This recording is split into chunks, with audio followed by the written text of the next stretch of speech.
الحمد لله الذي انزل على عبده ليكون للعالمين نذيرا.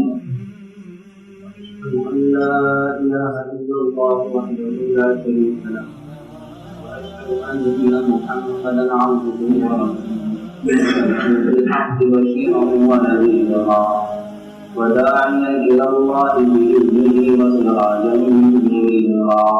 بلغ الرسالة وأدى الأمانة وقام بالحجة ودعا إلى الحق، صلى الله عليه وعلى آله وأصحابه وبارك وسلم تسليما كثيرا.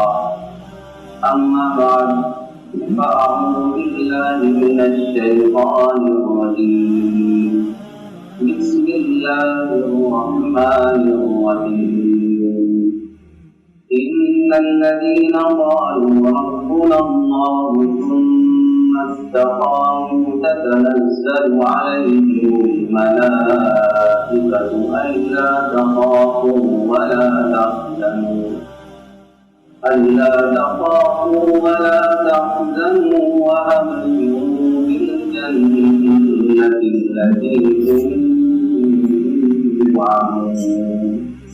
نحن أولياؤكم في الحياة الدنيا وفي الآخرة، ولكم فيها ما تشتهي أنفسكم ولكم فيها ما تدعون، نزلا من غفور رحيم.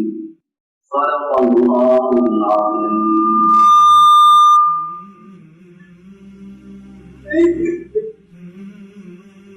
حضرات گرامی بزرگوں اور بھائیوں،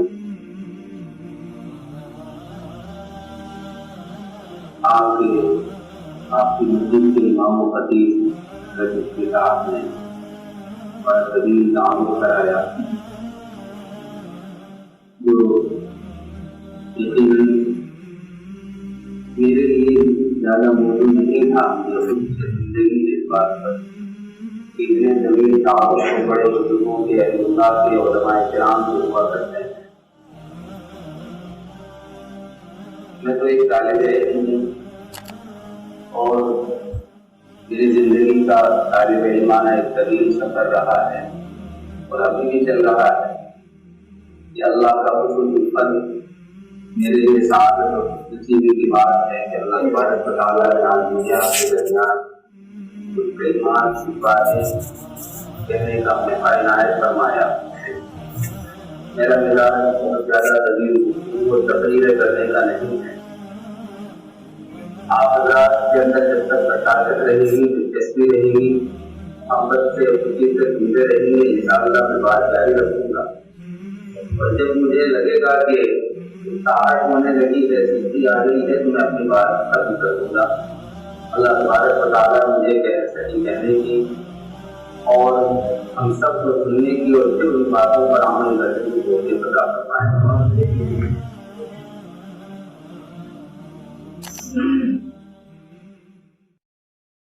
قرآن کریم کی جو آیت کریمہ میں نے آپ کے سامنے تلاوت کی ہے، اللہ تبارک و تعالیٰ نے اس آیت میں ہم سب سے ایک عہد لیا ہے اور اس پر سے ایک وعدہ کیا ہے۔ عہد اس بات کے لیے ان الذین قالوا ربنا اللہ، جو لوگ وہ کہیں ہمارا رب صرف اللہ ہے، مجھے اپنا رب تسلیم کرے، اور پھر تم استقاموا، پھر اس پر استقامت حاصل کریں، اس بات پر جم جائیں، کوئی بھی موقع ہو، جیسے بھی حالات ہوں، اپنی اس قول سے ذرا بھی ان کے پاؤں ڈگمگائیں نہیں، ذرا بھی ان کے قدموں میں لفظ کرانا، جس جگہ چلے جائیں، دنیا کی جس خطے میں ہوں، جیسے بھی حالات اوپر سے گزر جانے، لیکن اللہ کو اپنا رب ماننے سے وہ ذرا سے بھی ان کے قدموں میں تزلزل پیدا نہ ہو۔ فلا خوف علیہم ولا هم يحزنون، تو ان کے لیے وعدہ یہ ہے کہ انہیں نہ کبھی کوئی رنج ہوگا اور نہ کسی مصیبت بھی ہوگا۔ یہ اللہ تبارک و تعالیٰ کی طرف سے 2 انعام ہیں۔ دنیا میں ہم کو جب بھی کوئی نعمت ملتی ہے تو اس کے لیے ہمارے سامنے 2 چیلنج بڑے مشکل ہوتے ہیں۔ سب سے پہلی چیز تو یہ کہ وہ نعمت حاصل ہونے کے بعد ہم اسے بچا کر کیسے رکھیں، یہ بڑا چیلنج ہوتا ہے۔ چنانچہ اس کا ڈر لگا رہتا ہے، خوف لگا رہتا ہے۔ اگر ہم بچے والے ہیں تو بچوں کی طرف سے رکھو، پیسے والے ہیں تو پیسے کی طرف سے رکھو، کاشتکار ہے تو کھیتی کی طرف سے اندیشہ لگا رہتا ہے، مزدوری پیشہ ہے تو اپنے کام کی طرف سے اندیشہ لگا رہتا ہے، ڈر لگا رہتا ہے کہ کسی طرح سے اس کو بچا کر کے رکھا جائے، یہ چیز ہمارے پاس سے کبھی ضائع نہ ہو، کبھی ہمیں بچوں سے محروم نہ ہونا پڑے۔ نوکری والے ہیں تو نوکری سے محروم نہ ہو، کاشتکاری ہیں تو کاشتکاری پر، ہماری کھیتی باڑی پر کوئی آسمانی آفت نہ آ جائے، سیلاب کی نظر نہ ہو جائے، کوئی آگ نہ کھا جائے، یہ اندیشہ ہر وقت لگا رہتا ہے، انسان کو لگا رہتا ہے، نعمت کے بارے میں لگا رہتا ہے۔ صحت ہے تو کبھی اسے زوال نہیں ہونا چاہیے، ہمیں کوئی بیماری نہ ہو۔ اور دوسری چیز، جب کسی وجہ سے اگر اللہ تبارک و تعالیٰ کی حکم کے نتیجے میں، اللہ کی قدرت کے کرشمے کے نتیجے میں اگر کسی وجہ سے ہماری وہ نعمت ہم سے چھین لی جاتی ہے تو پھر ہم غمگین ہو جاتے ہیں، رنج پہنچتا ہے۔ صحت مند سے کوئی تکلیف اور کوئی بیماری ہو گئی تو پریشان ہو گئی، غموں نے گھیر لیا، اب پریشانی لگی ہوئی ہے، رنج پہنچ رہا ہے۔ کھیتی کی طرف سے کوئی تکلیف پہنچی، بچوں کی طرف سے کوئی بری خبر سننے کو ملی، اولاد نافرمان نکل گئی، والدین وہ ہمارے لیے انہوں نے کچھ چھوڑا نہیں مثلا، یعنی جو بھی تکلیف ہمیں پہنچتی ہے تو اس پر رنج ہوتا ہے۔ اللہ تبارک و تعالیٰ نے فرمایا کہ ان دونوں چیلنج تمہارے لیے قبول کرنا آسان ہو جائے گا، تمہیں ان دونوں طرح کی مصیبتوں سے چھٹکارا دے دوں گا، مطلب شرط یہ ہے اور وہ رسول اللہ، مجھے اپنا رب تسلیم کرو اور پھر اس پر استقامت حاصل کرو۔ قرآن کریم اللہ رب العزت نے ارشاد فرمایا وقال الحمد للہ الذی اذهب عنا الحزن ان ربنا لغفور شکور۔ جنتی جنت میں داخل ہونے کے بعد جو سب سے پہلے دعا کریں گے وہ یوں کہیں گے تمام تعریفوں اللہ کے لیے ہیں جس نے ہم سے رنج و غم کو دور کر دیا۔ دنیا کی نعمتیں نہ ان کے ختم ہو جانے کا کوئی اندیشہ ہوگا، نہ چھینے جانے کا اندیشہ ہوگا، نہ ضائع ہو جانے کا اندیشہ ہوگا، اور نہ کسی قسم پر رنج ہوگا، نہ کوئی خوف ہوگا نہ رنج ہوگا۔ دنیا کی زندگی پر انہیں کوئی رنج بھی نہیں ہوگا۔ دنیا میں ہم کس طرح سے ظاہر ہے کہ جنت میں وہ پہنچیں گے جنہوں نے اپنے دنیا کو اللہ تبارک و تعالیٰ کی مرضی کے مطابق گزارا ہوگا دنیا کی زندگی، اور دنیا میں تو بڑے رنج و آرام ہے۔ اس کو تو اللہ نے فرمایا کہ یہ اللہ کے نبی نے فرمایا کہ یہ تو امتحان رہا ہے، جو لوگ عیش و مستی میں نظر آتے ہیں وہ کامیاب نہیں ہے۔ حقیقی کامیابی، اصل کامیابی ان لوگوں کی ہے جو اللہ والے ہیں، جو دنیا سے کنارہ پیش ہو کر زندگی گزارتے ہیں۔ حضور پاک علیہ السلام کو اللہ تبارک و تعالیٰ نے دونوں جہاں کا سردار بنایا، اور آپ فرماتے ہیں کہ مجھے اتنا ستایا گیا جتنا کسی نبی کو نہیں ستایا گیا۔ آپ کے لیے لوگوں نے بڑی ہی آفت پیش کی۔ کہا گیا کہ حضور پاک علیہ السلام کے بارے میں آتا ہے، تاریخ سیرت پڑھی ہوگی آپ نے، جب نبی پاک صلی اللہ علیہ وسلم کی دعوت سے سماجت ہونے لگے اور کوئی شکل ایسی نہیں تھی جو ان کو آپ کو آپ کی دعوت سے باہر رکھ سکتی۔